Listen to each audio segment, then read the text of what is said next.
I woke up at 7, just like I always did. The sunlight streamed through the blinds, and the smell of fresh coffee drifted through the house. Alice had already left for work, which wasn't unusual. She was always the early bird, the kind of person who thrived on being ahead of schedule. In the kitchen, I found a steaming cup of coffee waiting for me on the counter and a small note in Alice's neat handwriting. I may be late today. It brought a smile to my face. Alice had a way of making the mundane feel special. Her notes were always short but thoughtful, a little reminder that she was thinking of me, even in the chaos of her busy mornings. After sipping my coffee, I went about my usual routine. The day was uneventful: work calls, emails, and a bit of cleaning around the house. Alice texted me around lunch saying she was swamped but would try to check in later. It was a typical day, nothing out of the ordinary. By the time evening rolled around, I had made dinner and set the table for two. I sent her a text asking when she'd be home. No response. I waited, assuming she was tied up at work. An hour passed, then two. When I called her phone, it went straight to voicemail. She probably ran out of battery, I thought to myself, though the growing knot in my stomach suggested otherwise. Alice was many things, but forgetful wasn't one of them. I sat down and I opened the text in front of me that read, "Deezy, you're freaking huge." Alice was right on time, and I took a 6-point turn while I was reading the text because I wasn't fast enough to get my angry readouts. And I heard, "Deezy, you're freaking huge." By 10 p.m., I started to feel a gnawing sense of worry. She hadn't been this late without notice before. I tried calling again, but there was no answer. Midnight came and she still hadn't returned home. I sat on the couch, staring at my phone, willing it to light up with her name. Every possible scenario raced through my mind: an accident, a work emergency, or something worse. My heart pounded as I checked the clock again. By the time the sun began to rise, I was still awake, my mind racing. Where was she? Why hadn't she called? That single note on the counter now felt like a ghost of something I couldn't grasp. At that moment, I had no idea this was only the beginning of a story that would unravel everything I thought I knew about my wife. By the time the sun came up, I was running on nothing but nerves and caffeine. Alice still hadn't come home. My calls and texts went unanswered, and I hadn't slept a minute. Every worst-case scenario played on a loop in my head. I told myself to stay calm. Maybe her phone had died, and she'd crashed at a coworker's place after pulling a late night at work. Maybe she'd had car trouble and couldn't get in touch. But deep down, none of those explanations felt right. Alice was always diligent about letting me know where she was, even if it was just a quick text. Around 8 a.m., I called her office. A woman from HR answered. "Hi, this is Kevin, Alice's husband. I just wanted to check in and see if she came into work yesterday." There was a pause on the other end of the line. "I'm sorry, Kevin. She didn't come in yesterday. Is everything okay?" My stomach dropped. "She didn't call in sick or anything?" "No, nothing like that. Do you need me to notify someone?" I thanked her and hung up, trying to process what I'd just heard. Alice hadn't been at work at all, so where was she? I started calling her friends and family. None of them had heard from her. Most seemed just as alarmed as I was. "That's not like Alice," her sister said. "She's always so responsible. Are you sure she's okay?" The worry in her voice only added to my growing panic. I called the police later that day, explaining the situation. They filed a missing person report and assured me they'd start looking right away, but I could hear the routine calmness in the officer's voice. They'd probably seen cases like this before, people disappearing for a few days only to turn up later with some simple explanation. But this was my wife. I printed out photos of Alice and started putting up posters in the neighborhood. Her friends and family joined me, combing the streets, asking people if they'd seen her, but no one had. It was as if she'd vanished without a trace. Each night that passed felt heavier than the last. The bed felt too big, the house too quiet. I kept thinking about the note she'd left that morning. "I may be late today. I love you." Was it a lie? A goodbye? Days turned into weeks, and the search led nowhere. The police kept me updated, but there were no breakthroughs. Every day without an answer felt like a weight pressing harder on my chest. Where was Alice? Why hadn't she called? The woman I thought I knew inside and out had become a complete mystery. By the second week of Alice's disappearance, I was at my breaking point. The police were doing what they could, but their updates were vague and unhelpful. Every day felt like an eternity as I waited for answers that never came. I spent my days canvassing the city, retracing Alice's usual routes.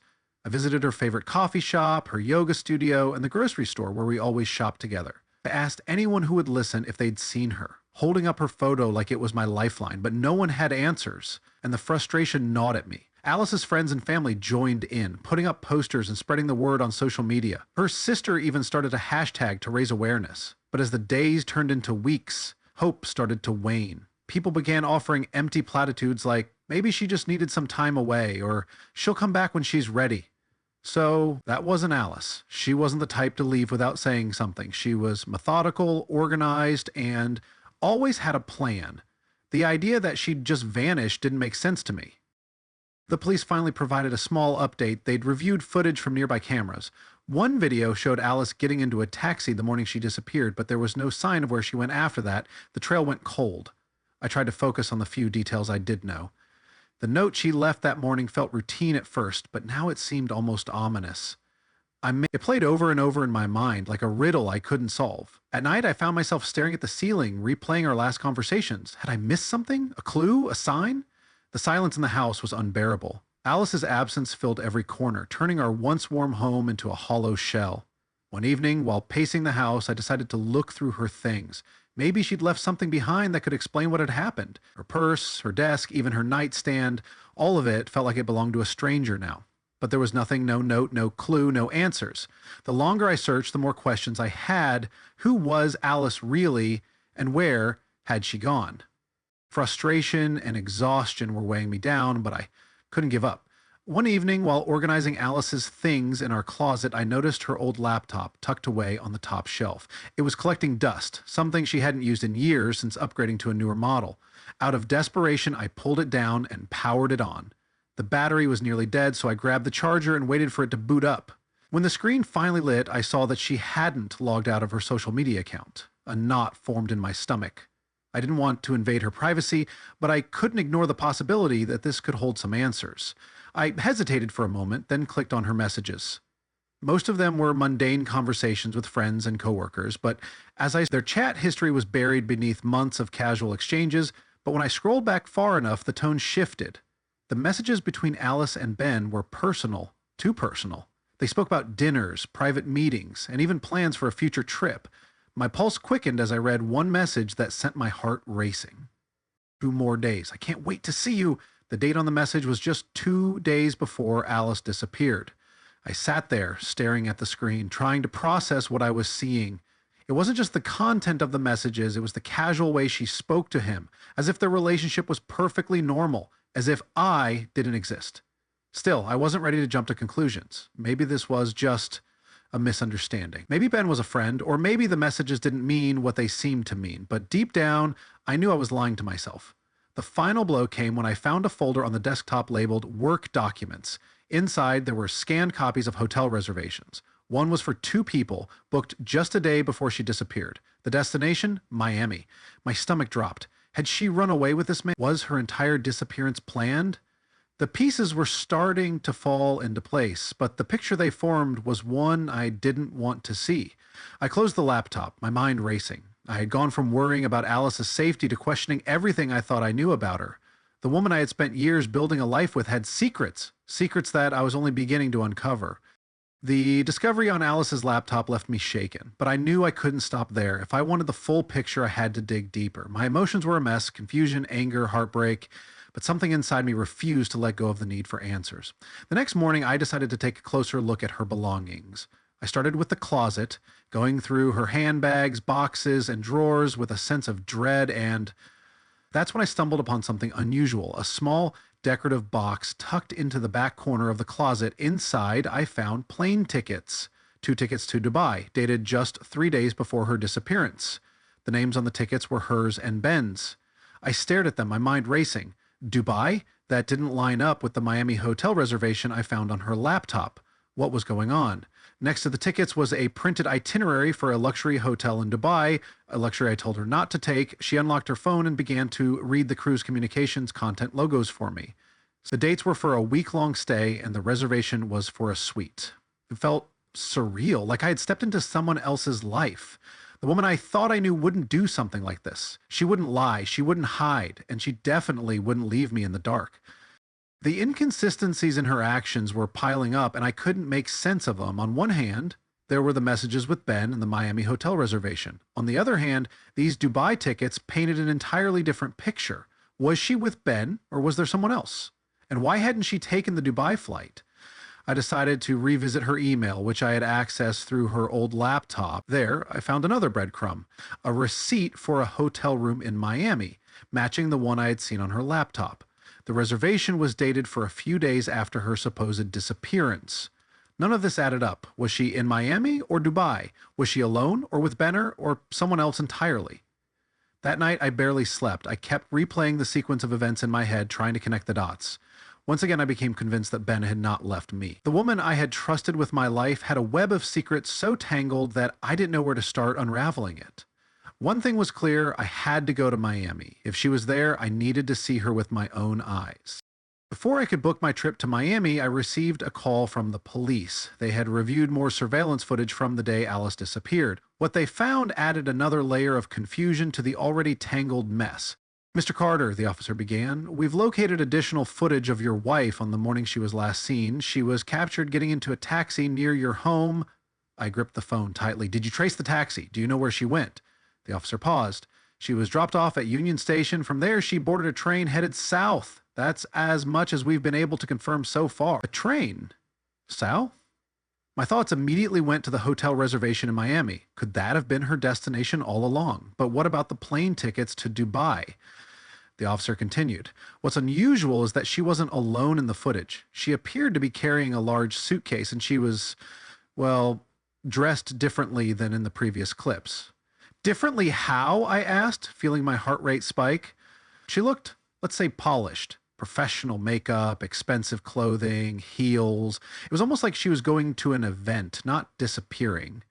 Does that sound consistent with her usual style? It didn't. Alice had always been stylish, but there was a casualness to her wardrobe. This description felt like someone entirely different. I asked the officer to send me the footage, and when I watched it later that evening, my jaw dropped. The woman in the video looked like Alice, but also not like Alice. She carried herself with a confidence that seemed rehearsed, calculated. The suitcase she pulled behind her was sleek and new, one I didn't recognize. My mind reeled. Was she leaving for a fresh start? Meeting someone? And what did all of this have to do with Ben? I reached back out to the police, asking if they could provide more details about her train ticket or where she may have gone after arriving at her destination, but they were limited by what they could track, and I was left with more questions than answers. The footage solidified one thing for me, though. Alice wasn't missing. She had left intentionally and deliberately. She wasn't running away from danger. She was running towards something or someone. That night, as I stared at the footage on my laptop, I felt a surge of determination. I wasn't going to sit idly by while my wife lived a double life. If she was in Miami, I would find her. I couldn't sit back any longer. The uncertainty was eating me alive, and I needed answers. Along with the plane tickets I had found earlier, I managed to gain access to her email. Don't ask how. Desperation has a way of pushing boundaries. What I found only deepened the mystery. In her inbox, there was a receipt for a hotel reservation in Miami, scheduled for a date just days away. The details were clear, a luxury suite booked under her name. But what threw me completely off track was the glaring contradiction.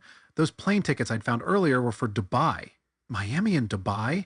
Two completely different destinations, two completely different stories. It didn't make any sense. Was she planning to go to both places? Or was one a decoy, designed to throw me off? I sat there staring at the screen, trying to piece it all together. The more I thought about it, the more questions piled up. Who was she meeting? Was it Ben? Or was there someone else involved? Why the elaborate deception? Despite the confusion, one thing became clear. The hotel reservation in Miami was my best lead. If she was going to be there, I needed to be there too. I booked a flight immediately. My mind raced with possibilities, but there was no turning back now. I had to see this through, no matter how painful the truth might be. After days of restless waiting, I arrived in Miami. The city's vibrant energy was a stark contrast to the turmoil churning inside me. The hotel from the receipt was easy to locate, a sleek upscale building in the heart of downtown. I checked in under a pretense, using my name and pretending to be just another traveler. But in reality, I had one mission: to find Alice. I spent the first day surveying the lobby, watching people come and go, scanning for her face. By the second evening, I began to lose hope.